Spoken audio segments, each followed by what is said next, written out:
Now back to Morningline. Here's Steve Helms. And welcome back, folks, and thank you for joining us today on this Monday, June 13th. And we are honored to have with us Dr. Brian Calfano. Brian, how are you, sir? Steve, good morning, buddy. How are you doing? I'm doing terrific. Do you have a good weekend? I did. It's been, like you said, the guy said for AccuWeather, a little humid, but other than that, no problem. It has been humid, and we got a little more rain than I thought we would yesterday here in Springfield. So this election cycle, what do you make of it? Oh, really? How much time do we have? Till 7:30. Right. It's one of those things where I think people are finally waking up to some kind of reality here regarding the fact that we've got a candidate in the Republican end of things, at least, who is just nothing like the party's ever seen before, and that's not necessarily good. And I honestly don't know how much he, meaning Donald Trump, is going to be able to figure out a way to appeal to enough folks in the general election electorate to really win this thing. I honestly think that this is Hillary Clinton's perfect storm for her, because in any other election cycle she would be toast. But the fact that she's got this guy who is really unpopular with a lot of people, not necessarily people listening to the show right now, but just people around the country, really is an advantage for her. And so do you think he is our Aiken? Remember Todd Aiken? Yeah, I think that's an interesting way to say it. The problem is I don't think we've yet found what kind of this is kryptonite. I mean, with Aiken, he had that unfortunate comment that he made on that show, and then it was really immediately obvious to everybody he was in trouble. But a lot of folks who are supporting Trump, they don't seem to care what he says. So at this point, he really doesn't have his statement yet that I think will point and say this is what's sinking him. He has a strong amount of support, but it's not among a large enough sector of the electorate, of the voters out there, to really guarantee that he's going to be able to win this thing. And I think that's what's making Clinton competitive. And one other thing to mention is there's a lot of polls that have been done and that will be coming out in the next several weeks and months. And if they continue with the trend that they're showing now, they'll show a pretty close race. But that doesn't really tell us anything about how the election's going to end up going, because as you and the listeners know, the president is determined through the Electoral College. And so you have to look at what each of the states is doing and how each of the states shapes up. So a 2 or 3% advantage for Clinton or Trump in the overall popular vote is not really giving us much of an indication as to how the election's going to end up going. And so that's really something to keep in mind. So, there's been so much written and said about this election, and it's one of those things that people just probably never, ever thought. I think there may be a few people out there who could have anticipated this, but, yeah, the fact that you've got a guy in there who is nothing like we've ever seen in the Republican Party and who has dubious ties to the party itself, and who is now going to be the standard bearer for the party. I mean, this is, I can't think of another time in history that this kind of thing has happened. And it really does help Hillary Clinton because, again, her negatives are so off the charts. And she managed to get an opponent, it looks like, whose negatives match, if not exceed hers. That is crazy. Hey, we're going to take a quick break, Brian, and we'll be right back more with Brian Calfano. Now back to Morningline. Here's Steve Helms. And welcome back, folks, and thank you for joining us on Morningline today, Monday, June 13th. And with us is Dr. Brian Calfano. If you would like to ask a question, the numbers are 862-9977, 1-800-375-0056. And, Brian, the top of the ticket can definitely impact the bottom or the lower ticket. And we have a Senate and a 7th congressional race here in the area. What are your thoughts on how a Trump nominee would affect the down ticket and their ways to stand alone?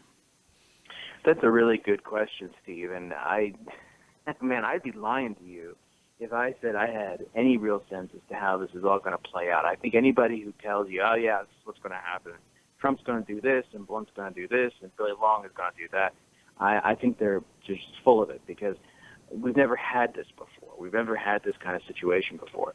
Having said that, I think that you still have a lot of people out there who are going to vote party, and that they're going to say, okay, I'm a Republican, or I lean Republican, and therefore I'm going to go for Blunt, or I'm going to go for Billy Long. Name recognition and incumbency have a lot to do with that. And so while I would expect there might be a little bit of fluctuation in support, and maybe you get some people in there who are Trump supporters who, quite frankly, are not really conservative or very committed Republicans, and they may do a split ticket kind of thing, or who knows what they might do. You won't probably see a big impact in a negative way against Blunt or Long, because at the end of it, all of it, assuming that they both run decent campaigns, and I'm assuming that they will, that they've got incumbency, they've got the war chest, they've got all of the advantages of already being in office. The wild card with all of this really is how much coordination there is between the RNC, the Senate committee that supports the reelection, same thing on the House side, and the Trump campaign. And I would imagine right now there's all kinds of conversations back and forth about how much you're going to have Paul Ryan appearing with Trump, if at all, and the same thing with senators, especially those running for reelection. How many photo ops, how many campaign stops? It's interesting because Trump has been such a lone wolf in all of this, and he's not really been embraced, as you know, by most Republicans, even though you've got a lot of folks, growing numbers by the day, quite frankly, who are begrudgingly going over to the Trump side, if you will. The Lindsey Graham types are eventually going to have to fold in, I think, if they really want to have a shot at beating Clinton. But my take on all of this is, let's see how much coordination there truly is between the Trump campaign and between the Republicans in Washington, and between these campaigns throughout all 435, well, not 435, but the 200-some House districts that the Republicans control, and the 50 or so districts that the Senate controls. The 30-something that are up for re-election are one thing, but then you've got senators who aren't up for re-election who are going to be traveling the country helping out their fellow senators. So there's a lot of different parts and different mechanisms in here that we really have to kind of wait and see how they come together and how much they come together. You could almost imagine that you've got two different campaigns going on, even if Trump is the nominee, and again, there's no reason to think he's not going to be at this point.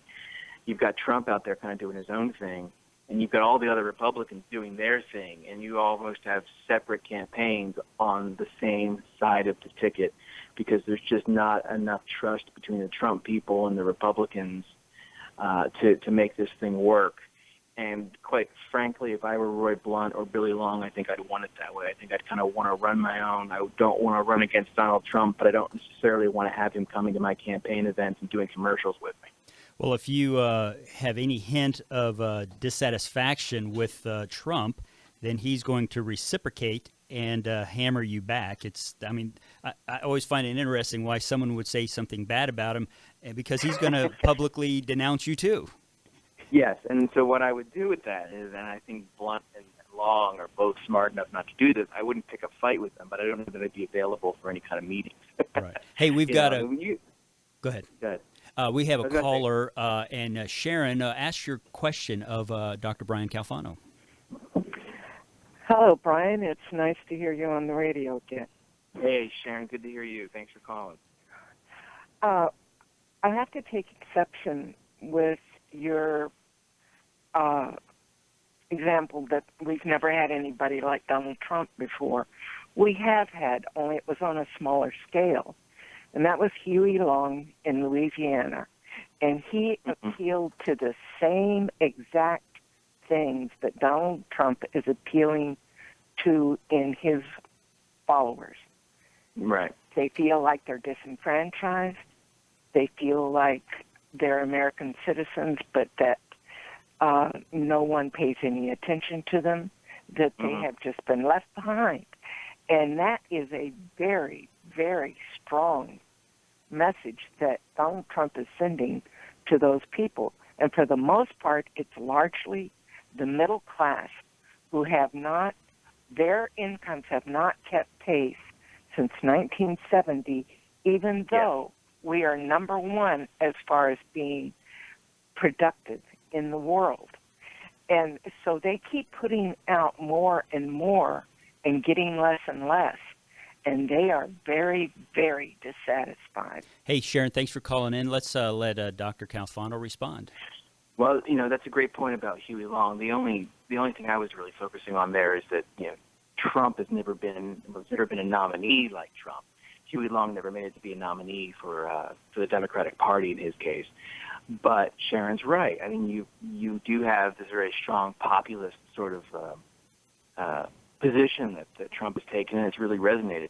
And that's been something we've seen before. The populism is something that we see from time to time. It's more of a total package of somebody who really didn't have any kind of political resume. And, I mean, the closest you have to that sort of phenomenon is Ross Perot, but, of course, he was running as an independent back in 92. So it's really, in my sense, it's really not so much the fact that Trump is a populist. When I say we never had anything like Trump before, it's more you have somebody who is going to be the nominee of a major party who has done nothing, essentially, with that party, elected office or any other kind of position ever, and who's picking fights and who has all the rest of it, the over-the-top rhetoric and everything else, and a strong populist message, which I'm not in any way trying to denigrate. I think the populist message is really important. I think it's important to have those ideas put out there. It's just that usually you've got somebody doing it, and Huey Long was an example of this, who's already in elected office or already has a strong tie to one of the parties. Trump is almost like this freelancer who has decided to now make the Republicans his platform. And so that's why I think that there's an open question as to how much coordination and trust there is between, you can call them establishment Republicans, you can call them elected Republicans, whatever you want to refer to them as, like Blunt and Billy Long, and the Trump campaign. And Paul Ryan's the same way. Even though he begrudgingly endorsed Trump, I want to see how much coordination there is between Ryan's office and the Trump campaign, because I think that's going to tell us an awful lot. And if the Republicans can't really figure out how much they're going to coordinate in their get-out-the-vote efforts, that's really going to hurt them versus the Democrats, who are going to be much more unified, even though you have all this Bernie Sanders controversy going on right now. That kind of thing we're used to seeing. We're used to seeing eventually everybody comes home and everybody sort of folds the tent in. And Hillary Clinton has the establishment of the Democratic Party already behind her. The Republicans have a totally different situation going on, and that Trump's very popular with some people, but he needs the support of the Republican machine, if you will, across the country. And in those House districts especially, where you can get down to a more granular level than you can with the states, with Senate races, to try to make this a competitive race and to get out as many voters as possible for the Republican side. I would imagine that Senator Blunt would have the more difficulty, because I think the 7th Congressional is pretty much going to go with the Republican in the general. And I know that Senator Blunt has the advantage by a long shot, but still, being a statewide office, and you've thrown in the mix, you've got St. Louis and Kansas City, still that makes it more difficult. It does, and it makes it a bit more of a wild card. And I think the thing of it is, and obviously, you know Senator Blunt, Steve, and Big John knows Senator. I mean, we all have met him and we've all talked to him and interviewed him. I mean, he's a really smart guy. I'd be very surprised if he hasn't thought through a lot of these scenarios at this point and tried to figure out what's the best way for him and his campaign to kind of make this thing work. I'd be shocked if he thinks picking a fight with Donald Trump is a good way to do this, and I'm thinking he's not. I think he's going to figure out a way to cooperate with Trump to the extent he needs to. But look, if Donald Trump continues to say things that make these campaigns and these candidates uneasy, I think you're going to see sort of not a passive-aggressive kind of approach to things. Maybe that's what it is. It kind of, I'm not going to say anything about you publicly that's negative, but I'm really not going to have you going around the state with me to different campaign stops, because I just can't afford, as you said earlier, Steve, this kind of Aiken effect, if there's going to be one associated with Trump. We have one caller. We're really got about a minute left. Jim, if you can make your comment real quick or question and let Dr. Calfano respond. Real quick, Dr. Calfano, have you ever seen historically in the United States where a party just has basically abandoned any attempt to govern? And here's my question. The Republican legislature, the House of Representatives, Paul Ryan, hasn't passed a budget in now 11 appropriation sessions. Have you ever seen that in history, where they just don't pass a budget when they have the power to do so? Thanks, Jim. Thanks, Jim. I have not, but that doesn't mean it hasn't happened. It's just maybe a function of my depth of knowledge or lack thereof from a historical perspective. I mean, certainly, if you're talking about since the 1930s, which is when most of the tracking of these sort of things has really become a bit more quantified and in depth, this period we're in right now, this has been one of the least productive for Congresses in history. And so it's certainly been a long time since we've had this kind of gridlock or this kind of lack of productivity. Some people think that's a good thing because they don't want to change from the status quo. Other people are very concerned because they say there's a lot of things in this country that need to be addressed that aren't being addressed. So, and the answer to your question is, as far as I know, no. This is something that is fairly unprecedented. Dr. Calfano, we appreciate your time for joining us today. I appreciate you guys. Thanks a lot, Steve and Big John. I hope you guys are doing great. Thank you. We are. And that was Dr. Brian Calfano with us, and he gives us great insight as a political analyst. And, folks, we will be right back after these messages.